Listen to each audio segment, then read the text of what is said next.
Hi, my name is Lori-Lyn. I am a writer, a painter, and an intuitive. Welcome to my studio. These are incredibly uncomfortable times. We're in the middle of a pandemic. Things are happening in our government and on our streets that are brutal and difficult to witness. It's as if we're being pulled and stretched into polarity. There is a hostile energy. Sometimes the world right now feels like it is in an earthquake, a constant energetic earthquake.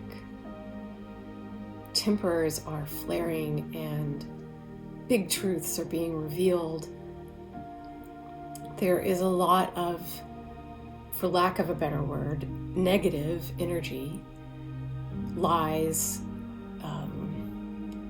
hatred, a refusal to see the truth. It's all of this is being pumped and pushed and flowing out into our environment.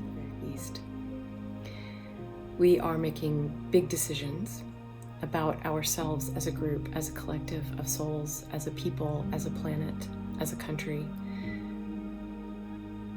I have my hopes and my visions for that collective future, and I'm doing everything I can to pour energy into that vision. But at the same time that we have these incredibly important societal decisions to make, and as important as it is for us to be right now pulled down into the physical, pulled into the cultural, societal moments and decisions and realities that we are dealing with, at the very same time, I feel that it is vitally important to be connected into the spiritual self, into the soul, and dreaming those same dreams, holding that same vision for our individual future, for the life that you wish to be living, dreaming your dreams for yourself. Most of us have been taught that this is an either-or situation, that you can either be true to yourself and care about yourself and dreaming about your own life, or you can care about others and be compassionate and living in a way that benefits others, but you can't do both at the same time. And this is simply not true. You are built to do both at the same time.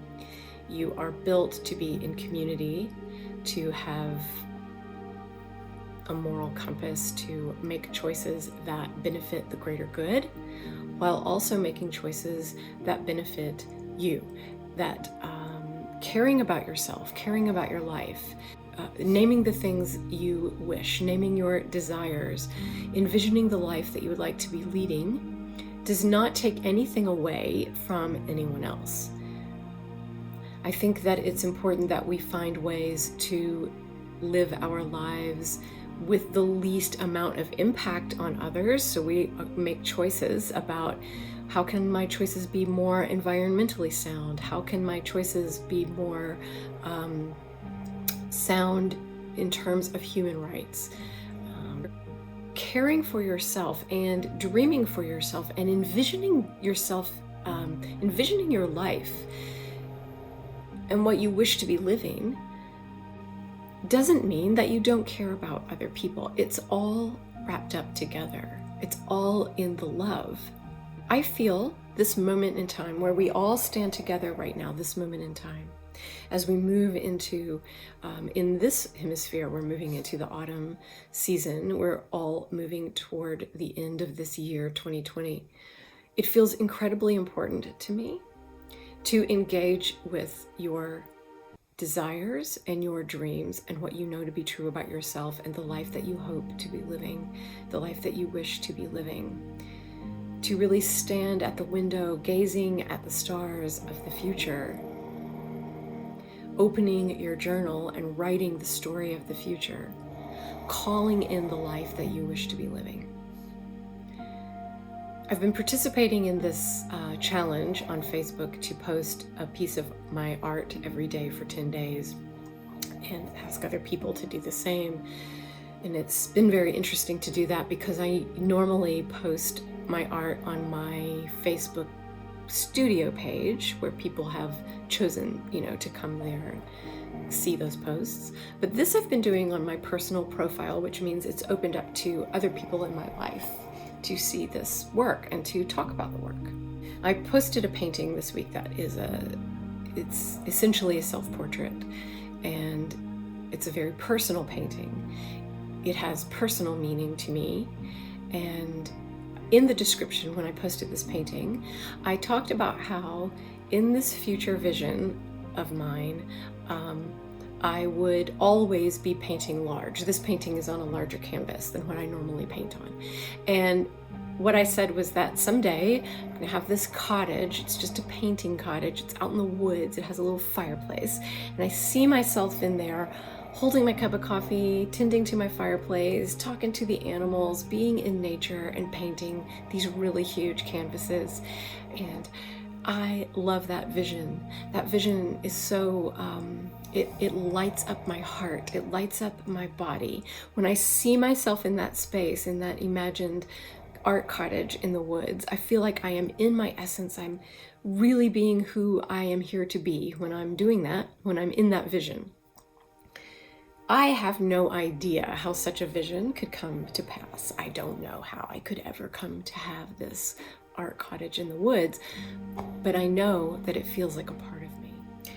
I have fantasies about things that I would like to do when this pandemic is over. Part of this envisioning and dreaming is holding both of those things at the same time. Holding the reality, the suffering and pain that is currently going on, wishing healing for that, and wishing for things to be different, and wishing for change, positive change, and at the same time holding this vision, holding all of this at the same time, the realities that need healing, the realities of the earth, of the culture, of life, of my individual life, things that need tending and changing and need healing energy poured into them, and also at the same time my dreams and visions for a future that I would like to be living and experiences that I would like to be having. And I can hold all of this at the same time. I can allow all of this to be present in my heart at the same time. In fact, I believe it's important that we are able to do that. Dreaming and envisioning your future, holding the honest truth of your desires, this is all about planting seeds. You don't have to know how those seeds will grow. When you are putting these dreams into the world, when you are allowing things to move through your heart and come out, I wish it were like this, I wish I could do this, I wish I would have this experience. You are planting seeds, but you do not have to have any sort of realistic understanding of how those seeds might grow or how those things might come and how those experiences might come to be. That's the part where you can just let go and trust that maybe there's a way. Maybe there's a way to this desire. When I say let go and trust, I don't mean that we don't take action, especially right now in the current situation that we find ourselves in. There are some very real and necessary actions that we all need to be taking. And you know what those actions are. I know what those actions are. That's where those actions are our moral imperative. We know that ethically, I can't sit by and do nothing or say nothing. I must speak the truth. I must take action. And when it comes to planting those seeds of the desired future, there are actions to take there too. And we are shown those actions step by step, little by little. How do I bring a little bit of this into my life right now? How do I shift my energy a little bit right now toward this future that I'm dreaming? I've been calling it the miraculous mythical future because that feels light and buoyant to me, and I want to feel light. I need some lightness right now. Here at this full moon, here at this moment in time, if you're in this country, then you're seeing a lot of chaos around you right now. a lot of suffering, a lot of pain, a lot of hearts in need of healing. Right now, I'm inviting you and asking you to dream about that miraculous, mythical, magical future. Where would you like to be a year from now? What would you like your world to look like? What would you like to feel like in your body? What would you like to be doing for work? What kind of relationships would you like to have? What healing would you like to see having taken place over the past year? A year from now? 5 years from now? Where should we be? Where would you like for us to be? Where would you like for us to be as a collective, as a community? And where would you like to be as an individual? And I would invite you to put at least one thing in that mix, to plant at least one seed that sounds frivolous and completely joyous and silly and unattainable. I would invite you right now to sit with me and engage with that energy and know that you can hold all of these things at the same time. That you can honor and see great pain and suffering and hold joy and laughter at the same time, because we are vast.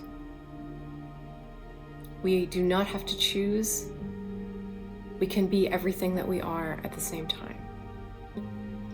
You get to be your full self, and your full engaged self includes all of your emotions and all of your dreams and all of the love and all of the laughter, all of the miraculous, silly dancing and joy.